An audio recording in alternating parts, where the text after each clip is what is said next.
दोस्तों अस्सलाम वालेकुम। ये खबर तो सबको है कि 20 साल के बाद 122 मुसलमानों को गुजरात की एक कोर्ट ने हर तरह के इल्ज़ामात से बरी किया और उन पे इल्ज़ाम ये था कि ये लोग सिमी के लिए कोई सेमिनार ऑर्गेनाइज कर रहे थे। 127 लोगों को पुलिस गिरफ्तार करती है। इसके पीछे की कहानी ये थी कि all India minority education board के तहत मुस्लिम कम्युनिटी में किस तरह से एजुकेशन को बढ़ाया जाए, उस पर एक सेमिनार होना था 3 दिन का। और इस सेमिनार में करीब 400 लोग अटेंड करने थे। और इस सेमिनार में जो लोग अटेंड कर रहे थे वो पूरे हिंदुस्तान के लोग थे। कोई डॉक्टर था, कोई इंजीनियर था, कोई प्रोफेसर था।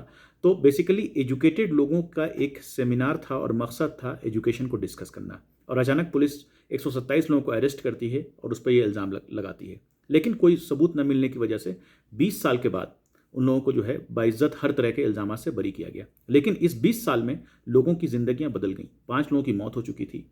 कुछ ऐसे थे जो एक डॉक्टर अब्दुल हई थे, जो कि एसोसिएट प्रोफेसर थे जोधपुर यूनिवर्सिटी में।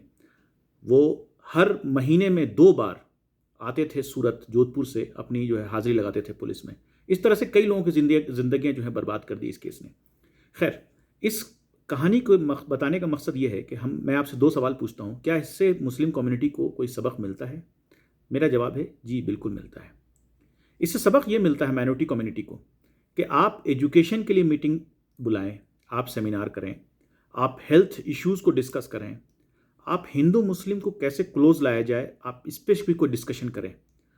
माइनॉरिटी कम्युनिटी का एक साथ किसी भी बैनर के तहत बैठना, बात करना, डिस्कशन करना अपने आप में एक ख़तरा है। कोई भी कभी भी कुछ भी इल्ज़ाम लगा सकता है। तो क्या हम इससे बचने का कोई रास्ता है? बचने का रास्ता 100% तो नहीं है, लेकिन हम एक कोशिश कर सकते हैं।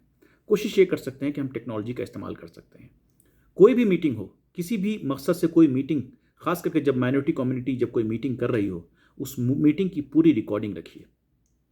चूँकि कभी भी इल्ज़ाम लग सकता है और वैसे हालात में आप सिर्फ हरास होते हैं। लेकिन अगर आपके पास पूरी मीटिंग का वीडियो मौजूद है, किसने क्या कब कहा, तो ये आपको जो है बेगुनाह साबित करने में बहुत मदद कर सकता है। इसलिए मेरे दोस्तों, मैं ये कहता हूँ, रिकॉर्ड ऑल द मीटिंग्स। आपका कुरान का हफ्तावार का प्रोग्राम है, आप उसको रिकॉर्ड करें। बल्कि जुमा का खुतबा है, आप उसको भी रिकॉर्ड करने की कोशिश करें। एक मोबाइल पर रिकॉर्ड करके उसको कंप्यूटर पर डाल दें, 2-3 साल के बाद उसको इरेज कर दें।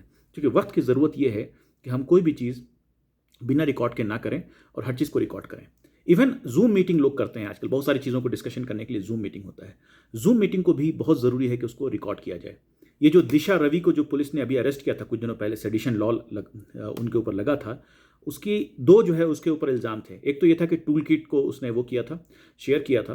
और दूसरा जो उस पर इल्ज़ाम था वो ये था कि दिल्ली प्रोटेस्ट के पहले 2 दिन पहले उसने एक जूम मीटिंग किया था और उसमें इल्ज़ाम उस पर यह लगा था कि जूम मीटिंग में इसने लोगों को वर्गलाने का काम किया था। तो मेरे दोस्तों, कहने का मकसद ये है कि हर चीज़ का एक रिकॉर्ड प्रूफ होना चाहिए, ताकि लोगों को बताया जा सके कि हम कोई भी इंतशारी बात नहीं कर रहे हैं, बल्कि हम लोगों को जोड़ने की बात कर रहे हैं।